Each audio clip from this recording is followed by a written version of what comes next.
Hello दोस्तों।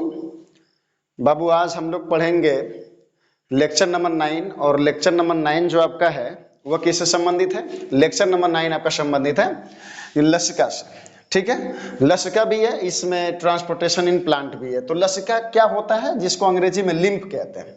यह एक रंगहीन तरल द्रव्य होता है, ठीक है ना, जो वहन का कार्य करता है। वहन का मतलब किसी वस्तु को या किसी मटेरियल को, किसी ट्रांसपोर्टेड मटेरियल को ये क्या करता है, एक जगह से दूसरी जगह पहुंचाता है। ठीक है ना, ये वहन का कार्य करता है। साथ में इसमें प्रोटीन पाई जाती है लेकिन कम मात्रा में पाई जाती है। प्रोटीन पाई जाती है लेकिन कम मात्रा में पाई जाती है। और यह प्लाज्मा का बना होता है। जैसे हम लोगों के ब्लड का प्लाज्मा होता है उसी तरह से ये प्लाज्मा का बना होता है, लेकिन इसमें आरबीसी नहीं होती। और आरबीसी नहीं होती है तो रंगहीन दिखता है। ठीक है ना। और होता क्या, इसमें वसा का परिवहन होता है। जो हम लोग खाना खाते हैं उसमें जो तेल वाला मटेरियल हम लोग खाते हैं तो वो छोटी आंत में जब डाइजेस्ट हो जाता है तो वह क्या करता है, माइक्रोबिलाई के थ्रू ब्लड में जाता है। ठीक है ना। और ब्लड से वो जो सप्लाई इसकी होती है वो मूल रूप से जो वसा की सप्लाई होती है वो किसके माध्यम से होती है, लसिका के माध्यम से होती है। लसिका जो होती है वो पतली पतली केशिकाओं के रूप में होती है, केशिका में होती है। और अंत में जाकर के वह बड़ी सी लसिका बनाती है, लसिका वाहिका बनाती है। और लसिका वाहिका अंत में जाकर के जो हम लोगों की शिराएं बड़ी बड़ी होती हैं उस बड़ी शिराओं में खुलता है। तो ये हम लोगों का लसिका है जो तरल द्रव्य की तरह होता है। ये इंटरसेलुलर स्पेस में पाया जाता है। इंटरसेलुलर स्पेस क्या होता है बाबू, जैसे हम लोगों की ये कोशिका है, ये भी कोशिका है, ये भी कोशिका है और ये भी कोशिका है। तो इन सभी कोशिकाओं के बीच का जो ये स्पेस आपको दिखाई दे रहा है, ये जो स्पेस आपको दिखाई दे रहा है, इस कोशिकाओं के जो स्पेस है बीच के, इसको अंग्रेजी में कहते हैं इंटरसेलुलर स्पेस। कोशिकाओं के बीच के स्थान को इंटरसेलुलर स्पेस कहते हैं।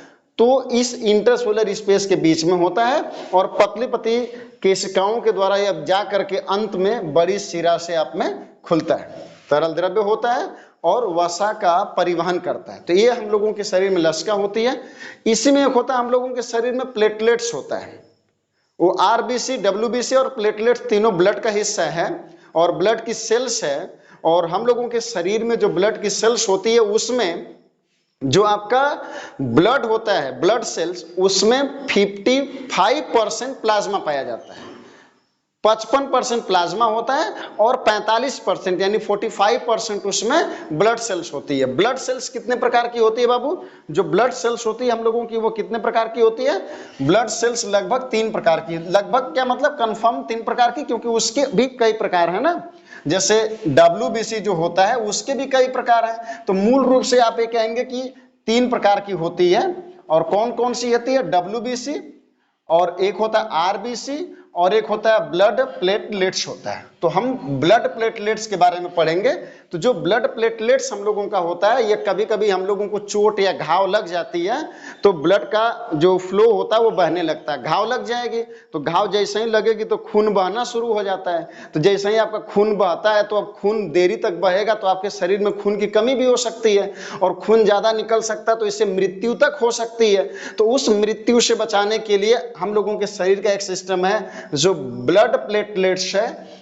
ठीक है ना, जिसको आप क्या कहते हैं, थ्रोम्बोसाइट भी कहते हैं। ब्लड प्लेटलेट्स को थ्रोम्बोसाइट कहते हैं। और ये क्या करता है कि जहां पे घाव लग रही है वहीं पे जाकर के ये थक्का बना देता है। जैसे ही थक्का बनाता है तो हम लोगों का जो खून बह रहा है वो बंद हो जाता है, यानी खून नहीं बहता है। तो प्लेटलेट्स के बारे में देखें, आरबीसी क्या करता है, ऑक्सीजन का ट्रांसपोर्टेशन करता है। और डब्ल्यूबीसी जो होता है हम लोगों के शरीर में कीटाणुओं से, या फिर ये कह सकते हैं कि जीवाणुओं से, ये कह सकते हैं कि वायरस से, ये कह सकते हैं कि किसी भी तरह के एंटीजन से हमारी रक्षा करता है, माइक्रोब्स से हमारी रक्षा करता है। किसी भी तरह का जो पॉइजनस मटेरियल होता है जो हमारे शरीर में जाकर के हमें नुकसान पहुंचाने वाला होता है उससे हम लोगों की या हमारी बॉडी की रक्षा करता है। ये एक तरह से आपके शरीर का इम्यून सिस्टम होता है। ठीक है, तो ये हो गया आपका प्लेटलेट्स, WBC और RBC तीनों। अब हम समझेंगे कि जो पौधे होते हैं उसमें ट्रांसपोर्टेशन कैसे होता है। यानी पौधे बड़े बड़े लंबे लंबे होते हैं, तो जो पौधा खूब लंबा लंबा बड़ा बड़ा होता है तो नीचे जड़ में से पानी वो पत्ती पे चला जाता है। तो नीचे से जो पानी ऊपर की तरफ जाता है बाबू, तो कैसे जाता है, कोई मोटर तो लगा नहीं है, ना सबमर्सिबल लगा है, न टुल्लू पंप लगा है, न किसी तरह का कोई ऐसा सिस्टम है कि कोई उठा उठा के पानी लेके जाएगा, ना तो कोई ऐसा मोटर या फोर्स लगा, ना बल लगा है। हम लोगों के शरीर में तो हृदय होता है, और हृदय है बेचारा, तो हृदय धक्का मारता है तो हम लोगों के पूरे शरीर में 5-6 फुट 7 फुट जो हम लोग दिख रहे हैं, मनुष्य जो दिख रहा है 6 फुट 7 फुट का, तो उसके शरीर में हृदय होता है, और हृदय एक मोटर का काम करता है, पंप करता है ब्लड को, ताकि हमारा ब्लड पूरी बॉडी में सर्कुलेट करता है। लेकिन हृदय में कोई पंप है, उसमें जो प्लांट होता है उसमें कोई पंप नहीं होता है, ठीक है ना। और दूसरी बात यह भी है कि प्लांट में मेटाबॉलिज्म कम होता है। प्लांट में मेटाबॉलिज्म कम होता है यानी उपापचय की क्रिया कम होती है, तो ऊर्जा की खपत कम होती है। इसलिए प्लांट में जो ट्रांसपोर्टेशन होता है वो धीरे धीरे होता है, और हम लोगों में ट्रांसपोर्टेशन बहुत तेज होता है, ठीक है। मनुष्य या जीवों में ट्रांसपोर्टेशन बहुत तेज होता है, क्योंकि हर क्षण हमारे शरीर में हजारों प्रकार के रिएक्शंस होते रहते हैं, हजारों प्रकार की क्रिया होती रहती है, और हजारों प्रकार की क्रिया होती रहती है, तो आप ये समझ ही सकते हैं कि जरूरत पड़ेगी ऊर्जा की। और जब ऊर्जा की जरूरत पड़ेगी बाबू, तो फिर बार बार ऑक्सीजन जाना ही चाहिए, क्योंकि ऑक्सीजन जाएगा तो एटीपी में टूटेगा। तो ये प्रक्रिया पौधे में बहुत स्लो होती है। तो एक चीज बाबू इस फिगर में बहुत ध्यान से पहले देख लेना, उसके बाद हम समझा रहे हैं। देखो ये जो सफेद कलर का आपको दिख रहा है, ये पौधे की जड़ है जो मिट्टी में ढकी रहती है, ये मिट्टी की लेयर है, ठीक है ना। उसके बाद ये जो पाइप आप देख रहे हैं, ये तना है इसका, और ये जो देख रहे हैं चारों, ये पत्ती है इसके, अंग्रेजी में इसको लीफ कहते हैं, सिंगुलर है लीफ, और प्लूरल इसे कहते हैं लीव्स, ठीक है ना, पत्तियां। ये आपको समझ आ गया। तो देखना इसमें जो ये रेड कलर का आपको चाक से दिखाया गया है कि रेड कलर का जो चिन्ह दिया गया, देखिए ये रेड है, फिर यहां पर ये रेड दिखा है, यहां पर भी रेड दिखा है, यहां पर भी देखिए रेड दिखा है, इसके बाद इधर भी रेड दिखा है, ऊपर भी रेड दिख रहा है, इधर भी रेड दिख रहा है, और इधर भी रेड दिख रहा है। अच्छा ये रेड का है बाबू, ये है नीचे का पानी, किसमें का, खेत में का, जमीन में का, जो सॉइल में वाटर होता है, ये वाटर मिट्टी में पड़ा हुआ है। अब जड़ जो होती है हम लोगों की, जो पौधे हम लोग रोपते हैं, धान गेहूं या बाजरा, चाहे आम है, चाहे नीम है, चाहे महुआ है, एनी टाइप ऑफ प्लांट, ठीक है ना, एनी टाइप ऑफ प्लांट। तो जितने भी पौधे होते हैं उन सभी पौधों में जो जड़ें होती हैं वो जमीन से पानी को सोखती हैं।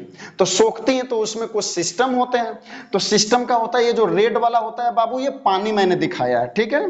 तो ये जाइलम हम लोगों के ये जो प्लांट्स होते हैं उसमें पाया जाता है। जितने भी प्लांट्स होते हैं डेवलप प्लांट, यानी टेरिडोफाइटा से लेकर के टेरिडोफाइटा, उसके बाद जिम्नोस्पर्म और एंजियोस्पर्म जो प्लांट होते हैं, तो टेरिडोफाइटा, जिम्नोस्पर्म और एंजियोस्पर्म जो डेवलप्ड प्लांट होते हैं, जो हम लोग खेती करते हैं, वो पौधे भी हो सकते हैं, जंगली पौधे भी हो सकते हैं जिनकी हम लोग खेती नहीं करते हैं। लेकिन इन सभी पौधों में क्या पाया जाता है, जाइलम पाया जाता है। जाइलम का काम होता है जल से संबंधित होता है, जाइलम जल से संबंधित है।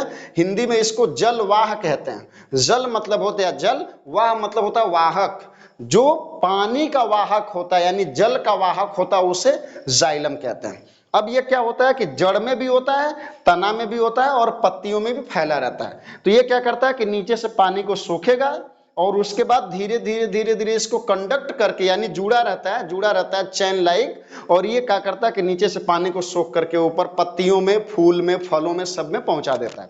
उसके बाद क्या होता है बाबू, पानी तो ऊपर चला गया, अब क्या होता है कि इसमें जरूरत होती है कि अगर इसमें फोटोसिंथेसिस होगा, पत्तियों में जब फोटोसिंथेसिस होगी, तो फोटोसिंथेसिस में बना हुआ फूड मटेरियल, ठीक है ना, फोटोसिंथेसिस में बना हुआ फूड मटेरियल पौधे के सभी हिस्से में डिस्ट्रीब्यूट किया जाता है, ताकि सभी हिस्से एनर्जी पा सके और अपना कार्य सुचारू रूप से कर सके। तो इसके लिए जरूरी होता है बाबू कि कोई ऐसा सिस्टम हमारे इस प्लांट्स में हो, इन पौधों में हो, ताकि ये आसानी से इस फूड मटेरियल को कलेक्ट करें और नीचे पौधों को, पौधे की जड़ को, पौधे के फल को, और पौधे के बीज को, और पौधे के अन्य भागों में जहां पर फोटोसिंथेसिस नहीं होती है, उनको फूड की जरूरत होती है, वहां पे सप्लाई देंगे, ठीक है ना। तो जो जल से संबंधित होता है और नीचे से पानी को सोख करके पत्तियों में पहुंचाता है, इसको कहते हैं जलवाह, जाइलम कहा जाता है, ठीक है ना। और जो फ्लोएम होता है, इसको जो भोजन से संबंधित होता है, मतलब फूड से संबंधित होता है, इसको पोषवाह कहते हैं। पोष का मतलब होता है पोषण, यानी फूड मटेरियल यानी न्यूट्रिएंट्स, ठीक है ना, पोषक पदार्थ। वाह का मतलब होता है वाहक या ले जाने वाला, ठीक है ना। तो जो अब पौधों में फोटोसिंथेसिस होगी तो पौधे से फूड को कलेक्ट करेगा। कौन कलेक्ट करेगा बाबू?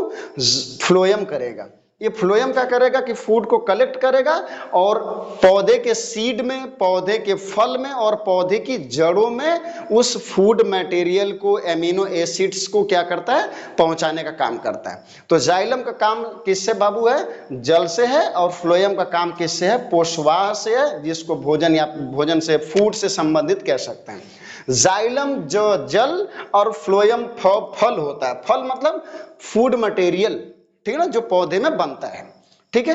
अब एक चीज देखिएगा कि नीचे से पानी ऊपर जाता है तो किस बल से जा रहा है? होता क्या है कि पौधे में स्टोमेटा पाए जाते हैं। स्टोमेटा मैंने पिछले लेक्चर में दिया है। तो स्टोमेटा पौधे में पाए जाते हैं और स्टोमेटा सूर्योदय जब होता है तो खुलते हैं, जब सूर्यास्त होता है तो ऑटोमेटिक वो धीरे धीरे क्लोज हो जाते हैं। तो जब पौधे में धूप लगती है पौधे के ऊपर तो स्टोमेटा खुल जाता है। और स्टोमेटा खुलता किसके लिए है? कार्बन डाइऑक्साइड लेने के लिए और ऑक्सीजन को छोड़ने के लिए होता है। लेकिन उसी बीच में ट्रांसपायरेशन भी होता है, जिसको हिंदी में वाष्पोत्सर्जन कहते हैं। और पौधे से जो पानी होता है वो वाष्प के रूप में, यानी वाटर वेपर के रूप में, जल वाष्प के रूप में पौधे से बाहर निकल जाता है। किसके माध्यम से निकलता है भैया? स्टोमेटा के माध्यम से निकलता है। और जब स्टोमेटा के माध्यम से अंदर का पानी बाहर निकलता है तो अंदर पानी की कमी होती है। और जब अंदर पानी की कमी होती है तो जाइलम नीचे से पानी सोख करके ऊपर ले जाकर के पौधों को दे देता है।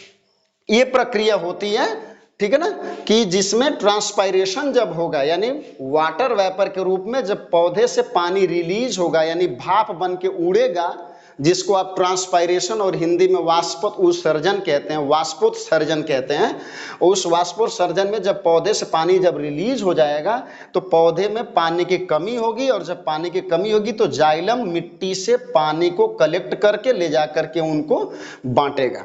ये प्रक्रिया होती है पौधों में जल और पोषक पदार्थों के ऊपर और नीचे पहुंचाने और ले जाने के। ठीक है ना। तो ये वीडियो आपकी इससे संबंधित थी, ट्रांसपोर्टेशन इन प्लांट और लसिका, और इसके साथ ब्लड प्लेटलेट्स का।